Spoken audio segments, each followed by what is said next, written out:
The question, at what point do you know you are done writing a book? What you write is never as perfect as you wish it to be. However, you have to acknowledge when it is good enough. We can try to be the world's best writer, and we could take our novel and keep editing and rewriting it to the point where it probably won't even remotely resemble the story we had originally in our minds. As writers, we evolve and change depending on our condition and environment. How we see the world at the age of 10, 20, 40, 60 and 90 will have changed, and that is dictated by what we have learned and what we have experienced during that journey through time. I'm 58, at the end of March 2018. I used to play cowboys and Indians, as a kid. As with most kids, I preferred being the cowboy because the Indians were savages and deserved to die. Today, it is clear who the real savages were, and that self-acknowledgement imbues the soul with a different way of seeing the world. We can look back at our teenage angst, and then by the time we are 60 years old wonder what the hell angst really was.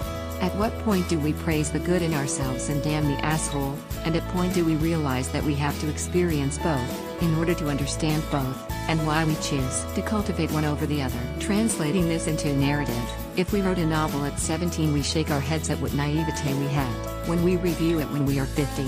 This year I reworked my first novel written at age 18. Notice, I said reworked. I did all in my power not to rewrite. I removed nothing and I added nothing, but just fixed the spelling, grammar and style. I really did wish to change some things, especially since it was a future fantasy and parts of storyline could be seen as prophetic. I could have changed the story to actually fall in line with history as it transpired within the 35 years after the story was originally written, but I left it alone. The story, for its time, was complete. However, it could be rewritten to be a remarkable work, or what I chose to do, leave it alone and have it as a comparison to my current work. Your story will be done when you write the end.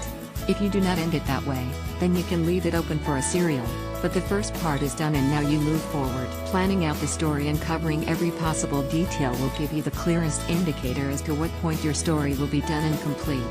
There are many books I can suggest you read to see how a story is done, when it is done, but one book I do recommend has no question to beginning or ending, and that is Charles Dickens' A Tale of Two Cities.